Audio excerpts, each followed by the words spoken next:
એક વૈષ્ણવને મારા જય શ્રી કૃષ્ણ.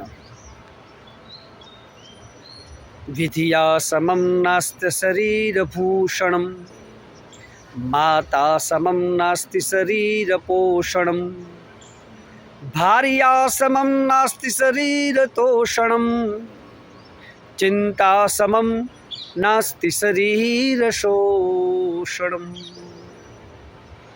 આપણા જીવનની અંદર આપણા શરીરનું ભૂષણ હોય તો તે વિદ્યા છે. આપણે ગમે તેટલા સારા મોંઘા દાગીના પહેર્યા હોય, સારામાં સારા કંપનીના વસ્ત્રો પહેર્યા હોય, સરસ કાપડ લાવીને સીવડાવ્યું હોય, પણ જ્યાં સુધી આપણા જીવનમાં વિદ્યા ન હોય ત્યાં સુધી એ કપડાં દ્વારા કે દાગીના દ્વારા આપણું શરીર સુશોભિત થતું નથી.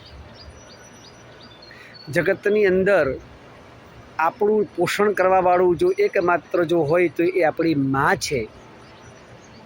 મા જેવું આપણું પોષણ કરી શકે એવી દુનિયાની કોઈ પણ સ્ત્રી આપણું પોષણ ન કરી શકે. દુનિયાની અંદર આપણને જો સંતોષ આપવાવાળું જો એકમાત્ર જો હોય તો એ આપણી પત્ની છે. દુનિયાની બીજી કોઈ પણ સ્ત્રી આપણને સંતોષ ન આપી શકે.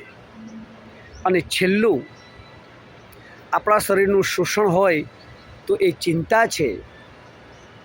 ચિંતા જ આપણા શરીરને કોરી ખાય છે.